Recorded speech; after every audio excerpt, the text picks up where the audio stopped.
What's up, boys and girls? Welcome to another episode of Walk on Wisdom, where I attempt to, in the best way that I can, answer your questions. Now, these questions are coming in via email at podcast@michaelchandler.com, where we load them up and read them, and I try to answer them somewhat on the fly without any kind of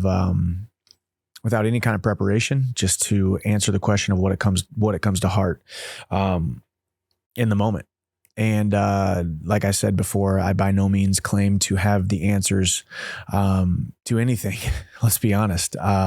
Everything is opinion and based upon our past experiences. Obviously, this is called Walk on Wisdom because you guys know my background and where I started as a walk-on at the University of Missouri, being the lowest guy on the totem pole. So I gleaned a lot of wisdom from starting at the bottom and then somehow scraping and clawing and getting extremely lucky and very blessed to have great people around me and end up having a great amount of success on a world stage. So without further ado, let's get into the questions. Remember, if you want to, I hope you enjoy this episode, but also if you want to send in your questions, a little bit deeper, longer form questions, send them into podcast@michaelchandler.com. So first one comes from Ernie Lopez. Hey, Mike, been loving this series you've been doing. I really like the phrase you used about being unable to fly with the eagles if you're stuck pecking with the chickens. I've found success with cultivating new relationships that are supportive and conducive to my goals.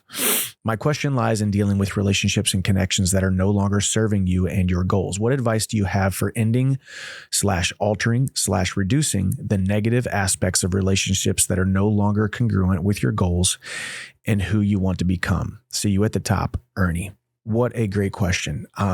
Because yes, Ernie is alluding to me saying that if you want to soar with the eagles, you can't be pecking around with the chickens. And it's a very cliche quote type of way to say, essentially, you're never going to reach the realms of your higher calling and the people that you admire and the people that you want to emulate. You're never going to reach those circles and the goals that you so desire if you continue to surround yourself with, emulate, follow, and spend most of your time with people that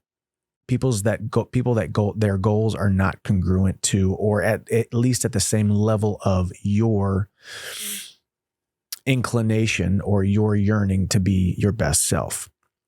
So the answer that Ernie, or the question that Ernie has here, is how do you start to pull people out of your life? How do you start to distance yourself? How do you start to reduce that time? How do you start? Because it really is one of life's toughest aspects. I think we have certain relationships, we have certain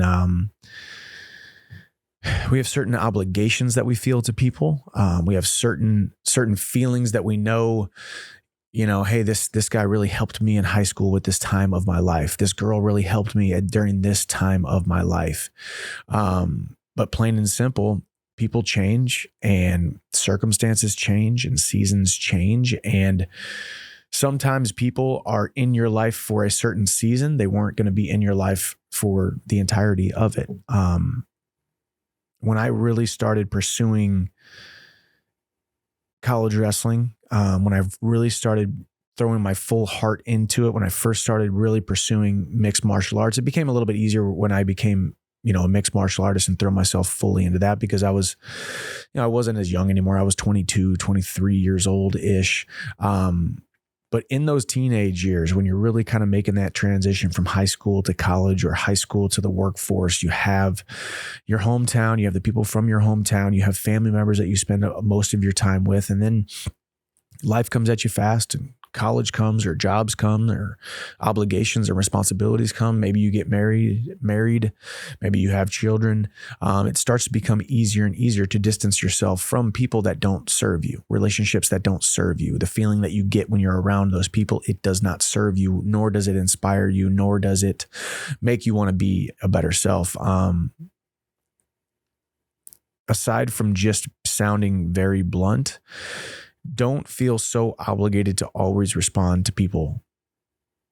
If you want to start cutting off a relationship, if you want to start slowing down a relationship, losing steam on a relationship, number one, show yourself the grace that you will feel bad. whenever he or she gives you a guilt trip and says, hey, we don't hang out anymore. Hey, you don't talk to me anymore. Hey, you used to be responsive. Hey, X, Y, and Z, guilt trip A, B, and C. Show yourself the grace that you're going to feel bad. You're going to feel obligated, and you're going to feel not so great about it. But if you know it's for your better good, stand firm in that. Stand firm on that hill saying, I know that I need to reduce my time with this person, reduce my time with this person at these places, doing these things, the things that continue to keep you in that perpetual motion of somewhat either not going anywhere or taking backward steps. So that's the number one is don't respond right away. Don't feel the obligation to respond right away. Give yourself a couple hours, a half of a day to start to wean yourself off of and get used to not responding if it's a relationship that you know you need to cut off. The second thing to do is it's a twofold answer. The second thing to do is just be upfront and honest and say, hey, you know what, man? You know what, girl? You know what, friend? I don't get a good feeling whenever we keep doing the same thing. Why don't you just my advice to you would be like to speak in hypotheticals. Hey, Joe, don't you feel like we're kind of just spinning our wheels here, man? Don't you feel like we stay up too late and we drink and then we wake up hungover and then we're lethargic and we're unmotivated and then we're this and we're that. That's just obviously kind of a cliche scenario, but just be honest and have a conversation. It's a courageous conversation that is, number one, going to unlock more potential in you to have harder conversations and more courageous conversations. And number two, you're going to open up the door to, hey, Joe, are you willing to A, possibly change, B, change with me? I know you see me trying to make changes. I know you see me trying to work in a right direction, in a more further direction. So number one, stop responding as quickly. Don't feel obligated. And number two, have a courageous conversation. You're going to unlock your potential to have more and more courageous conversations. And then you're going to really find out if said person, said friend, said relationship is willing to change with you. Are they going to stay on the ground pecking around with the chickens, or are they possibly going to want to at least strive to have the desire to be up in the clouds with the eagles? Second one is anonymous. Thank you for giving us an opportunity to ask questions, and I would like to remain anonymous for this one. What aspect of your childhood would you attribute your discipline and attitude to the most? Was it a good role model was it a good role model in your personal life, a certain TV show or a comic book character? And that is from Anonymous. That's a great question. I think I attribute a lot of it to, honestly, where I grew up. Most immediately, the household that I grew up in. My dad was a union carpenter, woke up every single morning at 5 a.m., tied on his work boots and went to work. And I was really never up that early. The only time I was ever up that early was to either go hunting or fishing with him. And, I'd go to school and he would be back. He'd be back home at 2:30 or 3. And he would be there at home whenever I would be done with wrestling practice at 4 or 5 o'clock or whatever. Same thing with my mom. My mom worked in our family business. My grandpa had a bunch of businesses, a scrapyard, a couple of different restaurants. And my mom was kind of the secretary / organizer, keeper of all of those different things. I feel like my mom was kind of the glue that held my grandpa's businesses together. So she had kind of a secretarial, managerial role, but it was a lot bigger than that. So my mom had a lot of responsibility handling that stuff. She worked a lot. My dad had a lot of responsibility. He was always a leader at whatever company he worked for. He was a leader. He was never an owner of the business, but he was very much one of the go-to guys who was a leader, and he learned and he taught me, I think, leadership through osmosis at a very young age. I knew my dad was a leader at work. I knew my mom, even though she was under my grandfather's umbrella, my mom showed me leadership and work ethic at a very young age. So I think just watching and emulating my parents really had a huge impact on me. And then, truthfully, I would say the sport of wrestling. I started as a 14-year-old wrestling, and I think just being in the sport of wrestling, you have no choice but to be disciplined. If you're not disciplined, you're not going to be successful. If you have any kind of goals or aspirations or inclinations to be somewhat successful at all, you have to be the standard of discipline, even just the minimum level of discipline that a wrestler has is even higher than most guys in other sports, most girls in other sports, if you will, and other vocations and areas of life. So I would say my mom and my dad, and then the sport of wrestling. Because I fell in love with the sport of wrestling. I loved it. And I wanted to be a state champion. I wanted to be a national champion when I went to college. Neither of those things happened, but I'm better man because of it.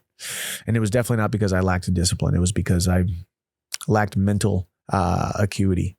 I think mental fortitude. I lacked self-belief. I lacked self-image. I lacked self-concept. So that's why. Next question, Nick Turnbow, my boy Nick Turnbow. From your friend Nick Turnbow, what are some of your favorite wrestling takedown techniques? Good question, Nick. I know Nick has been doing jiu-jitsu for a while now. Getting better and better because I've been seeing it on social media. Wrestling wise, I was more of a sweep single guy. I liked getting around the side of guys and getting the angle, mainly because I think I was somewhat afraid to go through guys. Sometimes it wasn't until college that I really started shooting straight shots and really driving through guys. That's when they really taught you how to bring your hips in, hit that step slide drill, bringing your hips in, head up, chest up, hips in, and be able to drive through guys. But college as well, the guys had such great defense. I really did a lot of sweep singles. Outside, grab the head one way, go around the other. Grab the head one way, go around the other side. Get around, shelf the leg and score. Mixed martial arts, I like more straight shots. I'm usually fighting an orthodox guy. So a lot of times just that straight on single, head in the chest, single leg to get through him, get him up against the cage and take him down. Good question, Nick. Next one, Jose Laguin. First of all, thanks for the answers, Mike. Much love. I'm a 20-year-old and I want to compete in mixed martial arts, as well as developing an organization to help fighters with brain trauma, CTE, and all of that. I'm constantly in a battle with depression. My question is, what are some tips that you have with daily struggles, days when something's off, and how to keep going despite the situation? As well as not forgetting your objectives in the good moments. I think practical tips would help me the most. Thanks a lot. And I think clips of this talk would help the channel grow a lot. Have a good one. See you at the top. So yes, thank you, Jose. Listen, so this is all about depression or feeling off or feeling. There's a lot of different adjectives or feelings or verbs we can use. Lost, stuck, sad, gloomy, cloudy, depressed, analysis, paralysis. The biggest question I would have for you, Jose, or anybody struggling with this, or even pointing the finger at myself, Michael, on those days where you feel like that, which I have a lot more than you guys think I do. Just because I can get on a microphone and talk about practical tips doesn't mean I'm not the guy who doesn't struggle with them. Struggle with bad days, struggle with gloomy days, struggle with foggy days, struggle with feeling like I'm not enough, feeling like I have hit a wall, feeling like the walls are closing in, feeling like I have so much to do, so much responsibility, so much goals, so many aspirations. I tell you guys I want to be this. I tell my wife I want to be that. I tell my sons I want to be this. I tell Connor I want to be that. And I feel like there is a huge amount of pressure and a lot of things that I want to do, yet I don't know how to get there. And then on top of that, maybe I had a bad night's sleep. On top of that, maybe Ace was up in the middle of the night. On top of that, maybe Hap came in my room last night and I didn't get a good night's sleep. On top of that, maybe I just don't feel it today. Those days are going to happen. Practical tips. Number one, it always helps me when I can really get in a rhythm waking up in the morning at the exact right time. I can tell you this right now. I am admitting that. Was it last week? Yeah, last week or the week before, I went to Vegas. So I was on West Coast time, and then I spent a night somewhere where I was on East Coast time, I think, and my rhythm got all off. So these last couple of days, actually this morning was good, but I had about 3-4 days where it was really tough for me to get up when my alarm was going off, and then while I'm also going through this, there's some days where Hap will actually sleep until 6:30, 6:45, or not come to our room till 6:30, 6:45. And Ace somehow sleeps until 6:45. So I had the opportunity to quote unquote sleep in a little bit or stay there a little bit. And I can tell you this right now, snoozing your alarm, or if you wake up before your alarm and you have that moment where you can wake up before your alarm and you can shut it off, swipe it off, whatever you need, whatever you do with it, go grab a cup of coffee, sit there, visualize your day. Write down or just say or acknowledge 5-10 things that you're grateful for. Thank God for another day. Sit a moment in silence where you woke up before your alarm, you didn't snooze, and you didn't lay there a little bit longer. That's one of the biggest keys to success, and that's a very practical thing that you can do. Listen to my voice right now and remember this audio right now. Get up when that alarm goes off. That's the first thing you're going to do. Why? Because life is all about trust. Self-image is all about trust. Performance is all about trust. Attaining the goals that you set out for yourself is all about trust. Can you trust yourself at your greatest moment of opportunity or your darkest hour? Are you enough and can you trust yourself? If you can't trust yourself to get up when that alarm goes off and not hit snooze and lay there, and then hit snooze again and lay there, and hit snooze again and lay there, what are you reinforcing to yourself? What are you reinforcing to your subconscious? I'm reinforcing to myself, I, Michael Chandler, cannot get up when my alarm tells me I get up. I made a commitment last night when I looked at that alarm, acknowledged that alarm. It said 6 o'clock. It said 5:30. It said 5:45. It said 4 o'clock. It said whatever time it was. I made a commitment to myself. And the first thing that I'm going to do this morning is hit snooze and cancel that commitment. Snooze that commitment. I'm not just talking to you guys. I'm talking to myself because I've done it, like I said, the last couple of days, and it puts your day immediately into a funk. Second thing, like I've already kind of acknowledged, get up if you can. Think about 5 things, even whether it's before you get out of bed, whether it's before your feet touch the ground, or whether it's you get up, you grab your cup of coffee, you get up, you grab your protein shake, you get up, whatever it is that you do right when you wake up in the morning. Say, thank you, Lord, for this. Thank you for this. Thank you, universe, for this. Thank you for whoever it is that you pray to, whoever you look to, whatever your source is, or if there is no source in your life. Thank you for my health. Thank you for my family. Thank you in advance that this is going to happen. Thank you for the health of my family, the health of my sons, the health of my wife, my job. Thank you that I have a job. Thank you that my car runs. Thank you for XYZ, whatever it may be. Starting your morning, seeing through to the commitment to yourself, that alarm, the commitment that you made the night before of that alarm. Number 2, starting your day on the right foot with gratitude. And then number 3, think about your day, have a plan. And don't be afraid to put very, very small menial tasks on that list of things, a to-do list. Even if it was wake up on time, brush your teeth, have a cup of coffee, and do my gratitude list. If I put those 4 things on my to-do list and I'm able to check those things off, once again, what are we doing? We're reinforcing that we can trust ourselves. I was able to trust myself to get up when my alarm went off, have a cup of coffee, brush my teeth, or vice versa, whatever it might be, and then do my gratitude list. I am reinforcing that I can trust myself. This idea of trusting yourself is so, so important. And I would venture to say, Jose, that there's a little bit of untrustworthiness in your life. Because I know in my life, in the areas that I have struggled, if I'm being honest, I would say, Michael, I don't think you trust yourself, or you don't trust yourself in this area to be able to get this done. I can tell you when I feel the worst about my career, when I feel the worst about being a father, when I feel the worst about being a husband, when I feel the worst about being a businessman, it's because I'm having moments of unclarity, moments of fogginess, moments of cloudiness, which then perpetuates more feelings that I can't trust myself to get the job done because I don't know how to get the job done. So see through to the commitment of waking up on time, not snoozing your alarm. Number 2, making a gratitude list. Number 3, building trust within yourself. And number 4, surround yourself with the best people possible. Jose, as we just said, I think 2 questions ago, we were talking about soaring with the eagles instead of pecking around with the chickens. Jose, definitely take stock in who you are spending the most time with. And number 5, seek wise counsel. Even those people that are not in your life a lot currently, you can probably think of 1, 2, 3, maybe up to 5 people that you want to spend more time with. Send a text message, make a phone call, send an email, get in the same room with, make sure you rub elbows with, cross paths with those people, and then offer to serve them.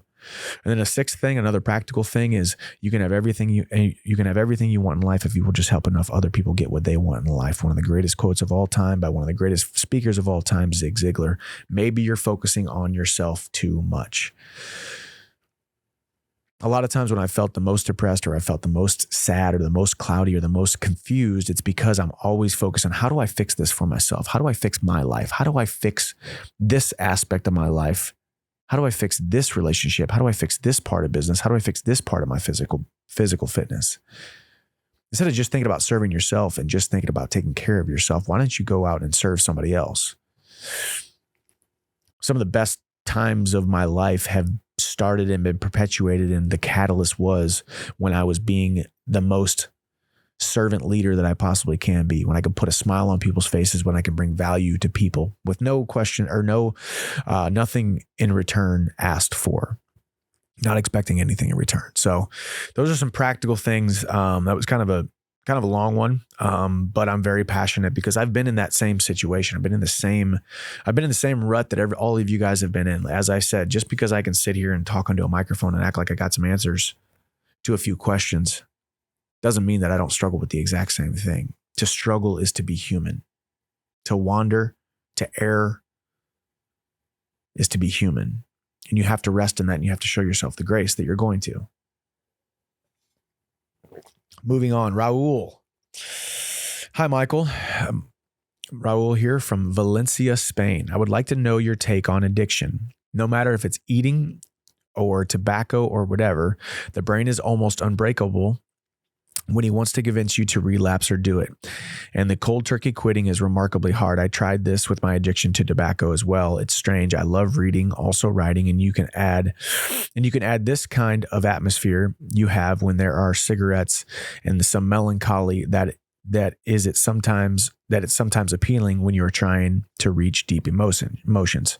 So essentially he's saying he is a writer, and it's harder, when people are around him with tobacco, and it helps him makes him more creative and has more deep emotions. Thank you for all your work. My brother and I are always here watching every fight. I love if you can send some force to him, since he is now in the hospital recovering from pneumothorax. I need to look that up. He is doing well, and sure, he'll become very excited if he listens to sending you this force. His name is George, or Jorge. Thanks for the inspiration. See at the top. So Raul is talking about addiction. Man, oh man. It's a tough one because I know there's a lot of different thoughts on addiction. I just was listening to my friend David Meltzer the other day talking about one of his friends, and he said verbatim, he was talking about my friend has a disease called alcoholism. So there are people that call it a disease. There are people that just say, hey, it's easy to quit. It's mind over matter. So I think you got people in 2 different camps. One, people that say, hey, this is not your fault. You have a disease called alcoholism, or you're addicted to drugs, tobacco, sex, whatever it may be. And then there's other people that say, hey, it's mind over matter. It's willpower. It's whatever. And then there's, all the different aspects in between. And I'm not going to disrespect anybody by sitting here and saying that it's mind over matter, because I think you are what you are and where you are because of what has happened to you, the circumstances that you've been in, the circumstances that you surround yourself with, what is going on inside of your mind, where your self-concept is. But there are also bad things that happen to people, and we are prone to wander, and we all have moments of pain that needs to be subsided, that needs to be weaned, that needs to be shielded. And sometimes the endorphins, the high, the the feeling we get that we need to escape from certain pains and certain things that we want to shield ourselves from, it can be very addicting. I've seen it in people in my life. I've been very fortunate that I think I've struggled with things in my life, of course, but have never had anything really overtake me. Praise God. So I'm not going to disrespect or downplay addiction and say, hey, it's mind over matter. It can be fixed. Just read a good book and listen to this podcast and listen to your favorite person and just visualize yourself getting off of it. I don't think that's 100% realistic.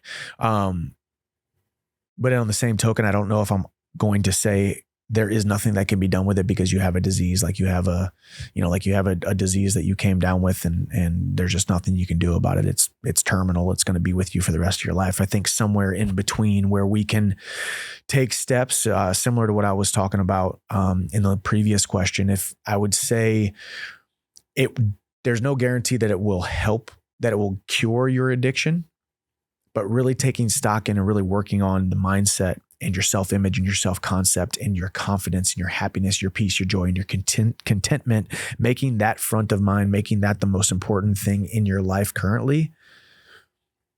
It's not going to guarantee that you're going to be able to get over an addiction, be released from an addiction, but it's definitely not going to hurt your chances of it. It's definitely going to help. So Raul, I would say certain things in life too, we're talking about an addiction to tobacco here. Not going to downplay any addiction, or I'm not going to downplay anything that could negatively affect your health. But when it comes to things to be addicted to, tobacco is definitely at the top of the list that most people would want to be addicted to if that was the worst thing that they were addicted to. Whether it be food, whether it be drugs, whether it be alcohol, whether it be whatever, overindulging in something we know is wrong. When I say we, I mean we as in me as well. I've overindulged in my life as well. And it always comes with a little bit of pain, a little bit of regret, which then in turn can either be the catalyst that makes a change or the catalyst that continues to dig a deeper hole.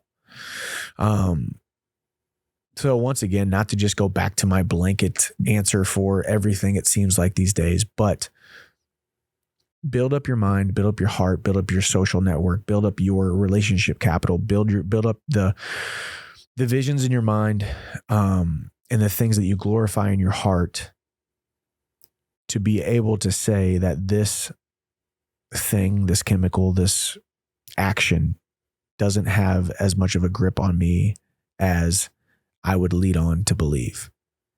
Tell yourself that every day. Continue to A, gain trust in yourself, with yourself. B, focus on that gratitude list, as I have spoken about in the previous question. 3, surround yourself with the right people. 4, get active. Get active. Whether it's taking a walk, whether it's spending some time in the sun. If you are blessed enough during right now, as this episode comes out, it's going to be winter here in the Midwest and the Southeast. It's going to be winter time. It's December. It's about to be the holidays. Get active, get out in the sun. If you are blessed enough to be, Raul, you're in Spain. I actually don't know what the climate is in Spain, but it might be warmer than it is here in Nashville, Tennessee. But get out, get in the sun. And then surround yourself with the best people possible. Thank you for the question, Raul. Ethan Lancaster, do you think you're a better stylistic matchup for Islam Makhachev than the likes of Dustin Poirier and Justin Gaethje? Good question. Going back to an MMA question, switching gears. It's a hard question to answer. I just lost to Justin. Oh, sorry. I just lost to Dustin and I lost to Justin. So it's hard for me. Ethan, I've been in these situations before. Do I believe that I'm a bad matchup for Islam? Absolutely. But can I sit here and actually say I'm a worse matchup than Dustin and Justin, both guys who beat me?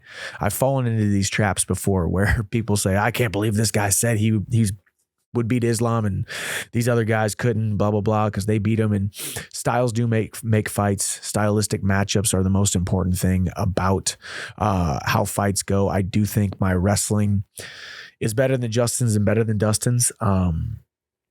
Doesn't mean I would beat Islam. I lost to Dustin, lost to Justin. But I do think I'm a better stylistic matchup than Islam. And someone's going to pull this out and make sure they put that out there because they love putting me and Islam in the same conversation and in the same headlines. But had I beat Dustin, I probably would be next in line for Islam, but I didn't. So thanks for bringing it up, Ethan. No, I'm joking. I'm just joking. We'll see. Islam versus Alex Volkanovski here in a month or so. So should be good. Alan Wynn. Oh, it looks like we got a three-part question here. Okay. Hi, Michael. There's a topic I would like to talk about. I have seen so many of your interviews and podcasts, and I haven't seen you touch on this topic much as it is about girls. Ooh. Number one, how do you know you found the one? You, i.e. you and your beautiful wife. Thank you, dude. I did find the one. And then number two, how or has temptation crept into your relationship once you become more successful because you're good looking and successful? I can only imagine girls be trying to slide in once you become popular. Anyways, thank you. I am so glad you finally started a podcast. I really hope you get the McGregor fight and wish you nothing but the absolute best. I hope you get the McGregor fight too. Alan, thank you. Thank you for the question. Cause I by no means claim to be a relationship expert. But man, I do. And my wife and I's relationship is very unique. I think we just did a podcast yesterday, with the Meat Mafia. Me and Connor were there and, we were talking about my wife, and I think I said something like, it's not a perfect relationship, or I don't believe that there is any kind of like perfect relationship because it's always changing. Seasons are constantly changing. Different people are going to be at different levels or different maturity levels at different times, different experience levels at different times, different pain levels at different times, different responsibility levels at different time, different motivation, inspiration pumped up at one moment and then tough times the next. And really you're just living life with and helping manage and helping bounce off and helping inspire, take care of, and love your best friend through it all. So the first question is, how do you know you found the one? And I say what I just said about it never being perfect because it is. I do feel like my wife and I are perfect for each other. But there's going to be times that you're on different pages, or you're at different paces, or you're at different seasons. My wife and I have we got the adoption journey that we've gone through. We've got our marriage journey. We've got my career journey. We've got me traveling journey, being away from the family journey, my wife still pursuing her second and third career journey, and her going back to school and becoming a doctor journey, and just a lot of different things. And that's not even counting just, raising the children that we do have, and still cultivating the love that we do have, and going on dates when we can, and making her feel special because she deserves to feel special, and her making me feel like I'm a good man, and I'm a good father, and I'm a good husband. You start to learn these things. I know what my wife's ideal version of herself is, and I want her to feel that way. So what can I do to reinforce to her that the most important voice in her life, i.e. me, which is me here on earth, how do I reinforce that she is the best version of herself, even when I might know she's not at her best, even when I know darn well that she knows that she's not at her best, and vice versa. Her making me feel like I'm a good man, good father, good husband, good provider, good athlete, good X, Y, and Z, even when she knows I'm having moments of hardship, moments of pain, moments of downtrodden, being down in the valley, because we all go through them. But how do you know you found the one?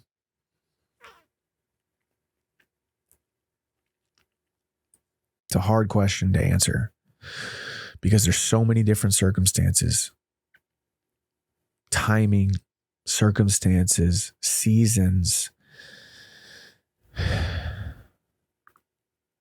Only thing I could say, the only reason I knew that Bree was the one and the perfect woman for me. Well, number one, I think I already kind of knew that before we got together, which was crazy.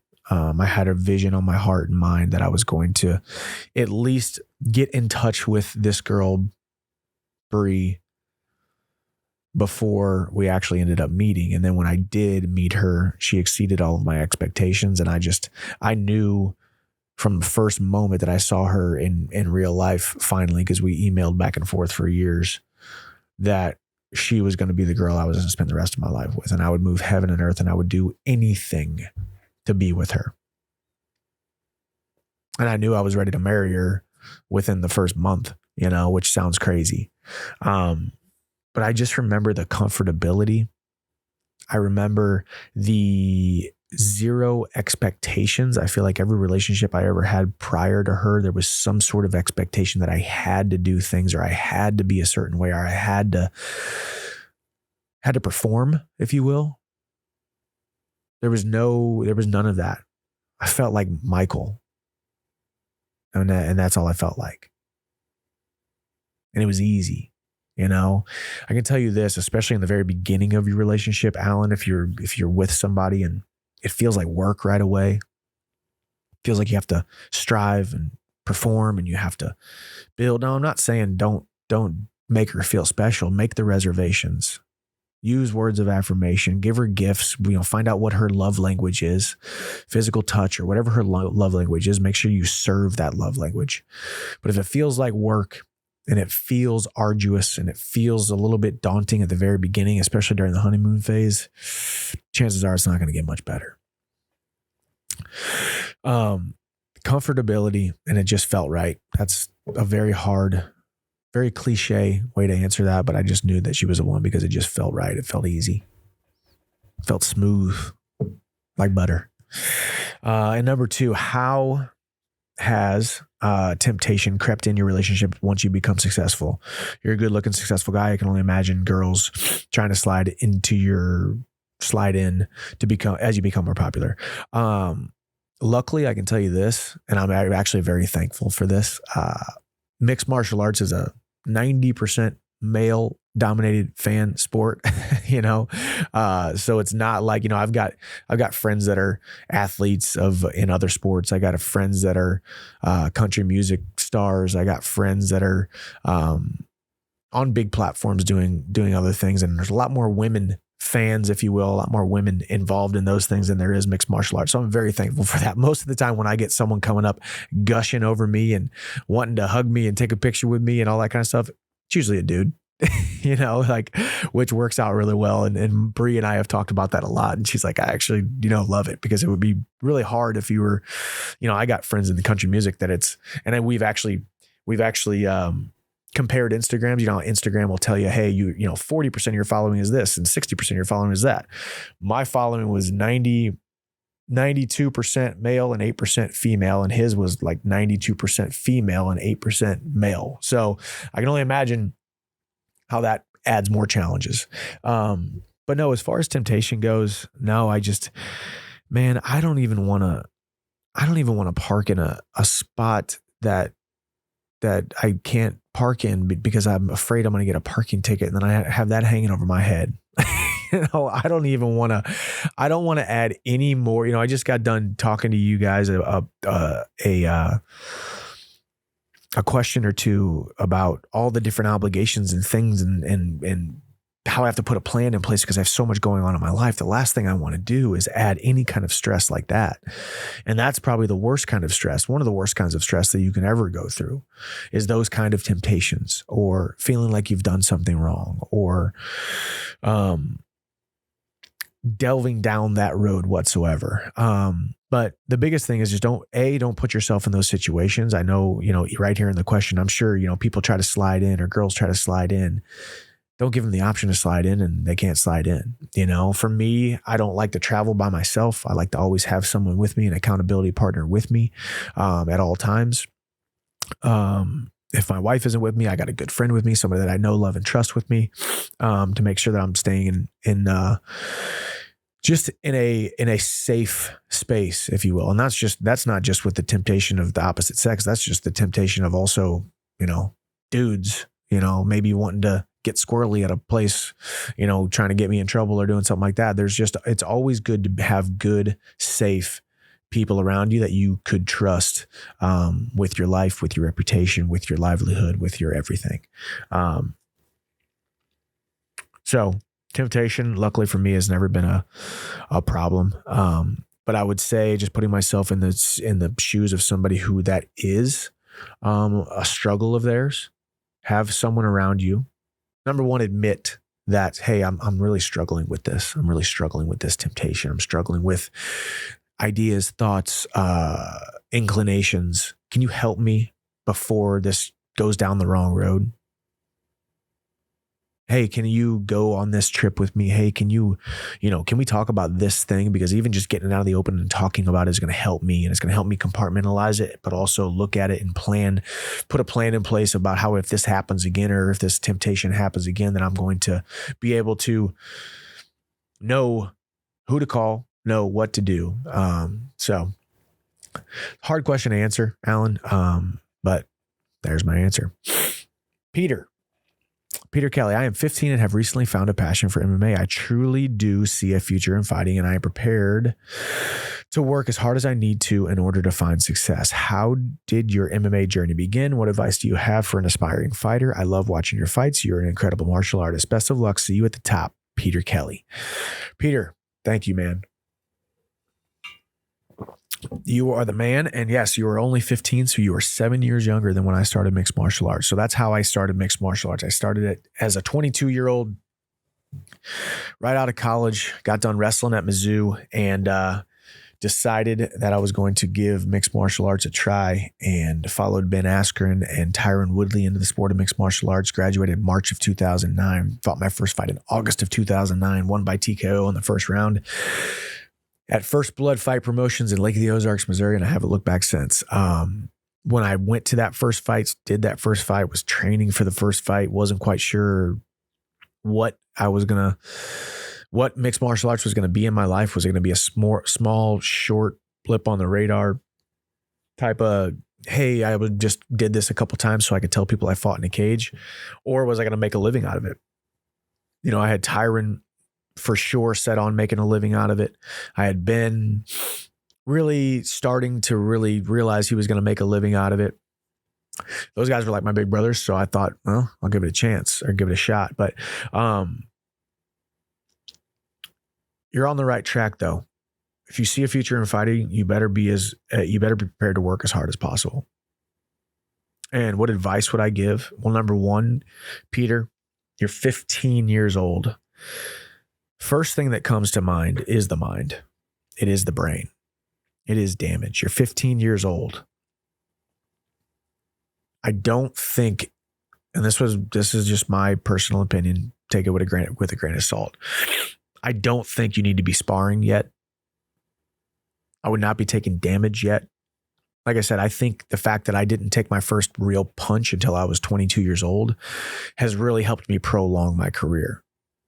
36, I'll be 37 in 4 months. And I've been able to prolong my career because I didn't really take my first damage. And I took some damage in wrestling. Trust me, guys. There were some times where I hit head to head with guys, or I got picked up, I got slammed. I took some damage with the sport of wrestling, but it wasn't like punches to the head. Number one, Peter, make sure you're not sparring crazy hard. You can get so much more. You can get so much done. Distance, timing, footwork, punches, combinations done with what we like to call Dutch drills. Go on, when you get done with this video right now, Google or YouTube Dutch drills. Google H Kickboxing Henry Hooft drills. I'm sure he's got some videos out there. We do drills with a partner, punching gloves, throwing leg kicks, throwing body kicks, not taking any damage to the head. At least twice a week, usually. Definitely Mondays, and then usually sprinkle them in another time during the week. A lot of drilling, play sparring, moving around, being creative, training in the non-fight or flight. I can't stress this enough. If you spar like crazy and you're looking across the cage at your adversary in your sparring match, and you go out there and it turns into a knockdown, drag out, fight or flight war, You're reinforcing in your subconscious when that battle happens, it's time to go crazy ham and be in flight or fight mode. I believe some of the guys you watch a guy like Israel Adesanya, the way he moves effortlessly, the way he looks like he's never in trouble. Who else is a good example? You guys know what I'm saying. Those guys that you just watch and you're like, man, dude, he looks like he's just out there flowing.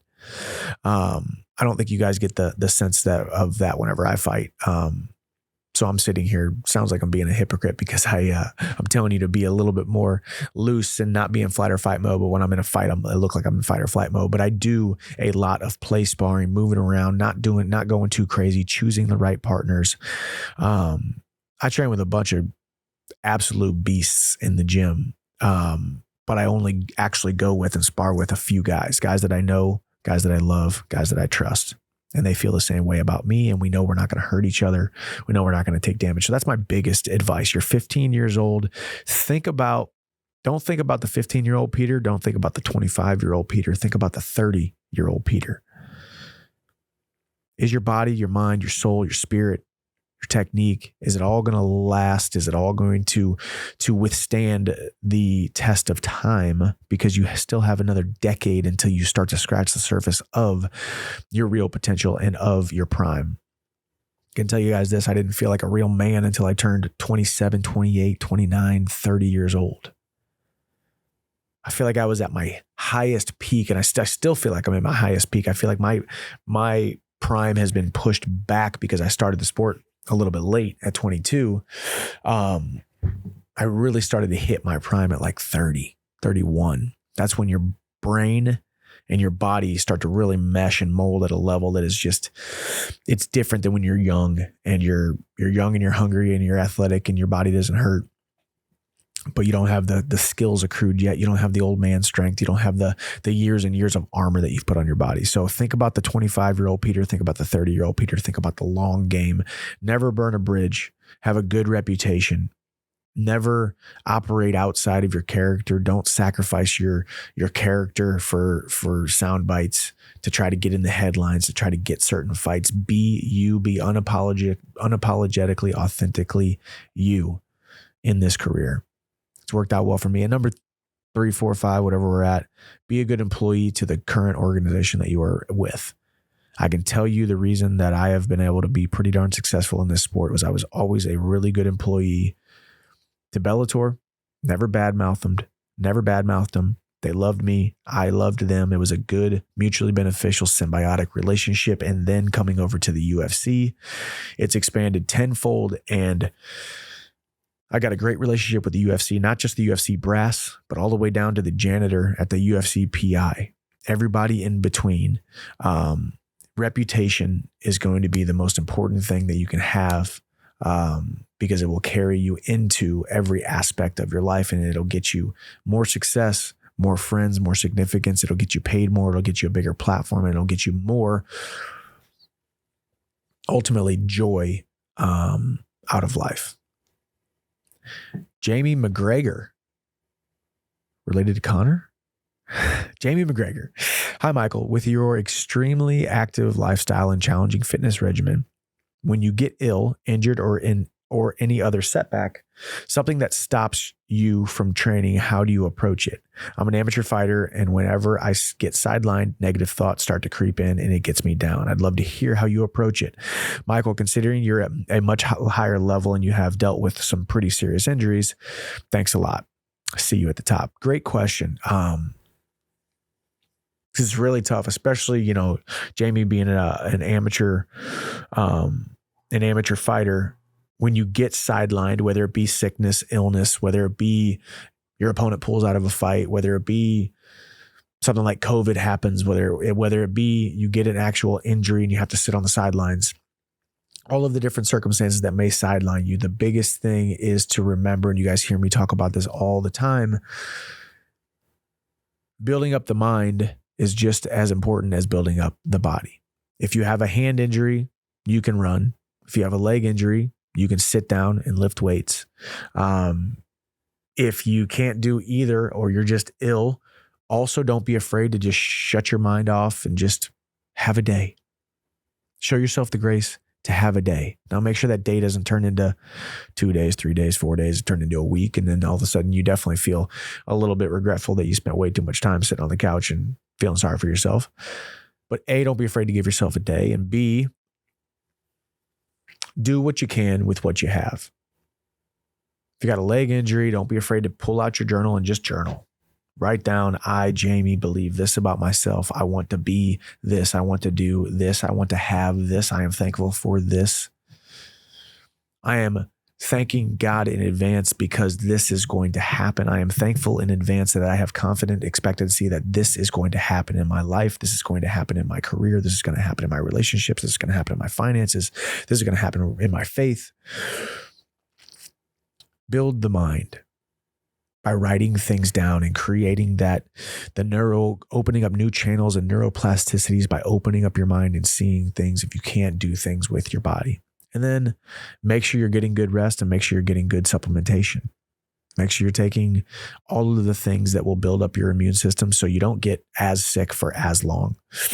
Or maybe you can fight off the sicknesses or the illnesses, or maybe it will get you back to the road to recovery quicker. If you have an injury, I cannot stress this enough. Make sure you are diligent with your physical therapy.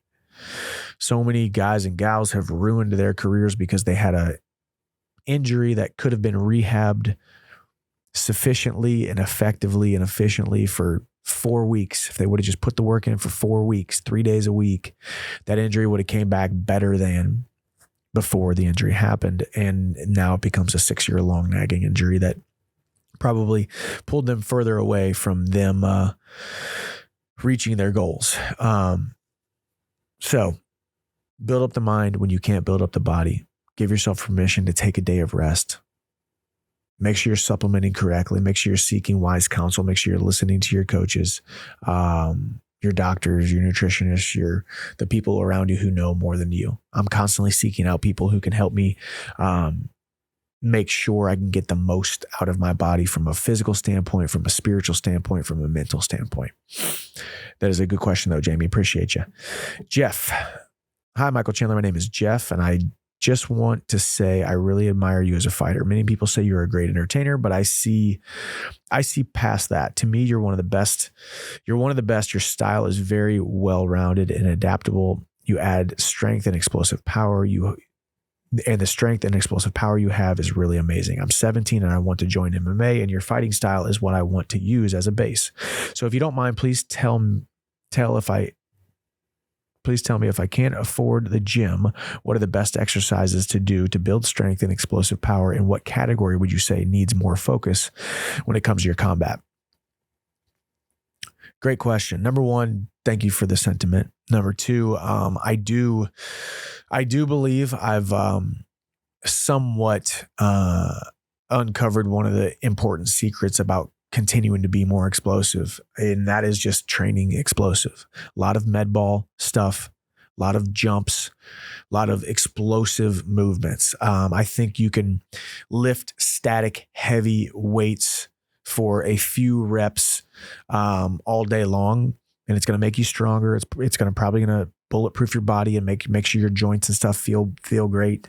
And I do lift heavy at certain times, but for the most part, when you guys see me working out, when you guys see me doing any kind of movement, a lot of times it's strength plus speed equals power. So I'm adding a strength movement with a speed movement to increase power, to increase explosivity. A lot of med ball stuff, whether it be side tosses into the wall, tosses over the head, tosses down, tosses in a diagonal fashion. An example of strength plus speed equals power would be something like doing a kettlebell or a goblet or a back squat, 5, 6, 10 reps, nothing too crazy heavy, straight into racking the bar and then jumping up and doing 5 explosive box jumps. So you had a strength movement with the legs coupled with a explosive movement with the box jumps with the legs to increase your ability to have more power, more explosivity. And you can do the same thing with the upper body, whether it be bench press, one arm bench press straight into explosive throws, whether it be presses straight into explosive throws. You guys can see all of these workouts I have. I mean, I've got them all over my Instagram. You go to walkonfit.com. I have my Walk On Fitness app where we have a 4-week upper body program, 4-week lower body program, 6-week total body explosive train like an athlete program with myself and my coach, Jeremy Holt. We have a 4-week body weight program where there's no equipment needed. Plus our supplement list, our diets and all of those kind of things. But you're 17 years old. It's definitely, it would be advised by a lot of people that it's time to start lifting some weights. I think maybe in the next year or so, just to cover my own butt there, making sure I'm not telling a guy too young to be lifting weights. But there's a lot of stuff you can do: pull-ups, push-ups, sit-ups, air squats, box jumps, sprinting. I think one of the most underrated things that we can do to make ourselves continually more explosive and faster and having more power is running extremely fast, sprinting extremely fast, whether it's a 400, whether it's a 40-yard dash, whether it's a 100-yard dash, whether it's on a football field, at a park, on a track, whatever it may be. But if I could go with my 5 best exercises, anything med ball slam, squat jumps with or without lightweight, lateral hops over a bench, side to side, sprinting, and then making sure, kind of the 5th aspect, making sure you're thinking about strength plus speed equals power. As I said, you can go to my Instagram at Mike Chandler MMA, and I've given away hundreds of workouts, and a lot of them are strength plus speed equals power. You can also go to walkonfit.com right now, and we have over 100 different videos on the platform as of right now. All righty. That is it, actually. So as always, I appreciate you guys. A lot of times it just needs to be emphasized. A lot of times right now, numerous people talking about finding success in new relationships, pecking around with the chickens, flying with the eagles. Talk about, hey, I've been stuck. Hey, I'm feeling depressed. Hey, I'm struggling with this and being in bad situations, and what can I do to increase my circumstances? What can I do to increase my platform, increase my status in life? Guys, it's all going to go back to what you are and where you are because of what has gone into your mind. And the good thing is I'm speaking to you guys right now, and if you're listening to these words currently, you've already been listening to this entire episode and you have got better. You've picked up some kind of nugget. As I said, I don't claim to know everything. Matter of fact, there's some days where I feel like I know nothing. And I think that's one of the most important aspects of this entire journey and this entire process that we call life. Showing yourself the grace and realizing that the older you get, the more you realize you don't know a dang thing. But there's freedom in that. My wife and I talk about it all the time. It's like they didn't tell you that you were going to feel like you were flying by the seat of your pants the entire time that you're trying to raise kids. It just seemed like your mom and dad, or maybe your grandma and grandpa, whoever raised you, it just seemed like they knew what the heck they were doing. And I think it's very similar to life. I thought I'd have life figured out by the time I was 36 years old. But with every year, every season, every opportunity, every tough thing that happens, you start to realize you know a lot less than you thought you did. So I think just showing yourself the grace, building up your mind. I challenge everybody right now, make sure you don't snooze that alarm tomorrow. I'm making a challenge to myself. Today I didn't. I was very proud of myself. I didn't. And I woke up this morning and I had a great morning compared to the last 3 or 4 mornings because I finally got my sleep schedule back on. Write down that gratitude list, 5 things that you are thankful for, a couple things that you want to be, do, or have. Make a phone call, a text, an email to somebody that you admire, that you want to get closer with. Act in service to them. Ask any way that you can help them because you are able to have anything you want in life if you'll help enough other people get what they want in life. And by reaching upward to help somebody who is on a ring above you, they will then in turn realize that they can use you as a resource and in turn want to help you later on. It's a law of reciprocation. That's Walk On Wisdom episode 4. I appreciate you guys. If you liked this episode, comment, make sure you put your comments in there because we are reading them and we are going to try to respond to more when we get a chance. And also, if you want your questions answered, podcast@michaelchandler.com. As always, walk on. God bless, and I'll see you at the top.